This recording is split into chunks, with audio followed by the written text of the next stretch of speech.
Hi, everybody. DJ Yokley with you for another Coach's Corner with the head ball coach of the East Palestine Bulldogs. And I should preface that by saying the winning East Palestine Bulldogs head coach Tony Foster. Coach, congratulations on a big victory. Yeah, exactly. It's victory week here in Bulldog country. Talk to me about the trip out to Geneva, the game itself, and kind of we'll get into the elation of getting the monkey off your back, so to speak. But how did the week go for you last week? Um, it was good. Long trip. You know, I I try to give the kids I, I don't know, a little bit of a dose of reality, I guess. We started watching film, and as I was watching, I try to think about what's going through their heads.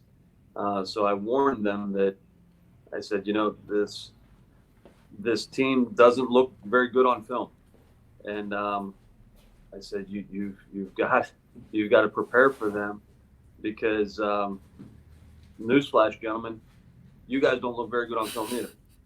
So yeah, that's the reality of it.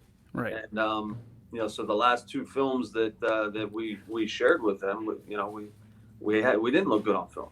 So we did some things better, and we needed to improve on those. So we put together a game plan that we thought would be effective. Um, Offensively, we were able to do some things that we thought we would be able to do, and we at the end of the game, I said, "Man, that was the ugliest win I may have ever seen," um, but it was a win, so we'll take it absolutely. But just a lot of things happened at inopportune times that made it much more difficult than what it needed to be. There wasn't really a good flow to the game. I mean, as a coach, you try to get into a little bit of flow with your offense, but there was a lot of flags. The referees certainly having their say in that game. When there's a game like that, what do you tell your guys? I mean, other than hey, don't hold, don't do anything stupid. How do you kind of try to control that situation from a coach's standpoint? It's just emphasizing that. I mean, there's holding that happens on every play, Right. and there's ways to do it that are going to get called, and ways to do it where it won't get called. So, um, just reminding the guys that they have to keep their hands inside and tight, then that'll never get called. But as soon as their hands go to the outside, um, that's when we get into trouble. So, um, you know, uh, it just seemed that we would get hit with those at just the most inopportune times. I mean, we had two or three touchdowns called back um, due to holding penalties, and we had some snaps that took place that were oh, thank you, um, that took place. They just snaps that rolled back, and then next thing you know, we're on track, we're on schedule, we've got a good drive going, and then we lose 18 yards. Well, for us, that's very difficult to recover from. We are built on staying on track and on schedule. And once we get off schedule, then that's outside of our comfort zone, and that's a stretch for us to come up with, a play to make up for that. That's not in our wheelhouse. So. 17 weeks to between victories. I mean, not that you ever want to go through that again, but is there something to be learned, from a life lesson or even a football lesson for your guys to kind of take away from this and maybe never take wins lightly at this level? It's one of those things that yeah, absolutely. You never want to take anything for granted. I kind of go back to my freshman year at college. We were playing at W&J. We end up going to the national championship game, and we're in the Stag Bowl, and we're playing for a national title. And at the end of the season, they the coaches and boosters or whatever, they give us the opportunity to wear rings. And I thought, I really didn't want a runner-up ring, a national runner-up ring. That's not what I was looking for. And my assumption was, we're here my first year. We're going to come back. We got a good team. Our team will be probably even better the following year. And I really took it for granted. And we never made it back there. We made pushes, but we never made it all the way back to play for another national title. And on the ring that they had, there was a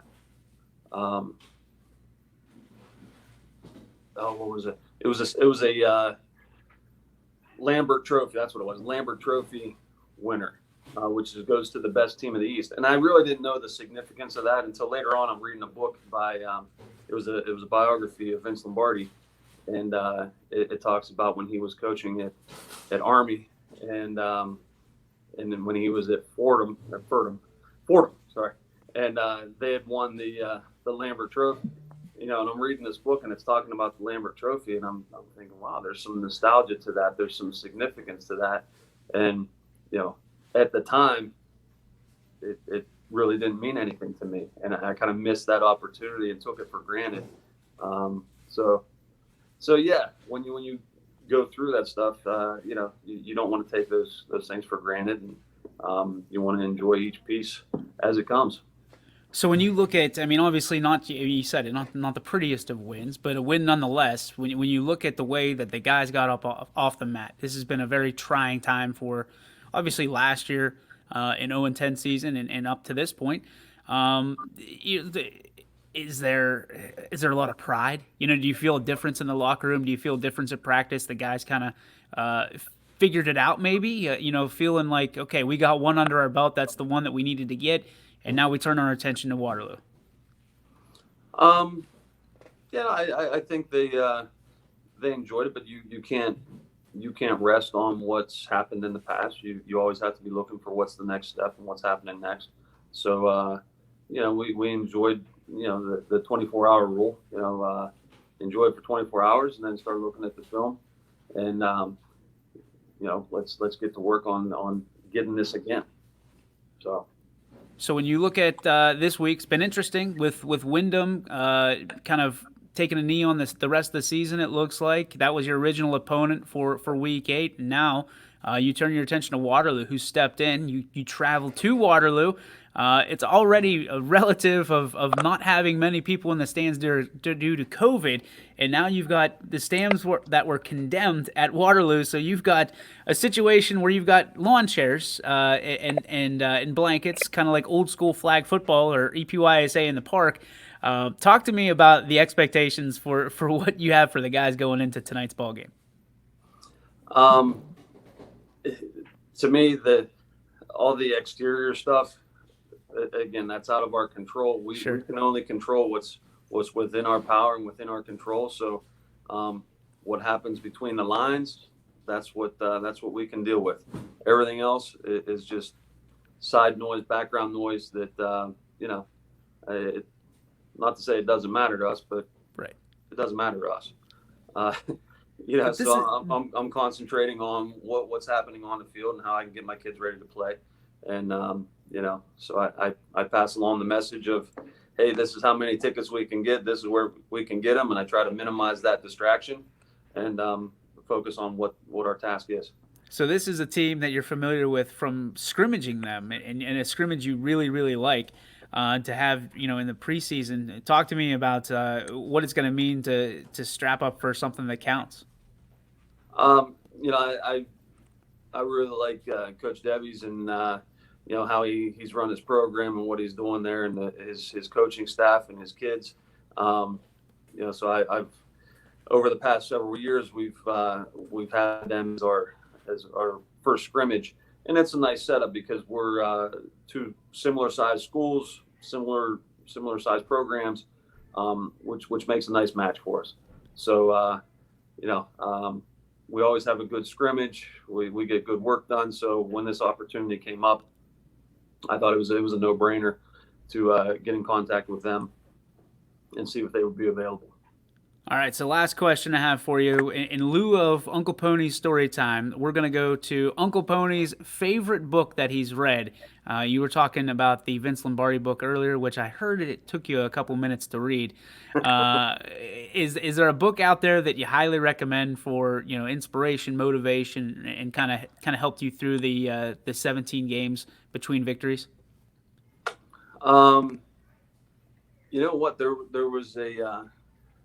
It's kind of odd because the seniors here at South Range are reading this book. It's part of their English course, and I read this book. It was the last lecture by Randy Pausch, and I remember when it came out.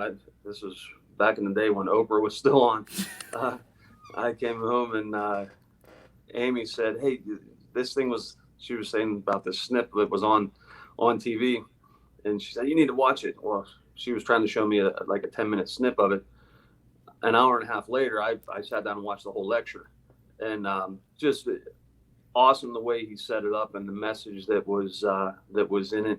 And I've kind of referred back to it many times in different situations in life. That one of the biggest lines there that I took from it was that brick walls are there to stop the people that don't want it bad enough.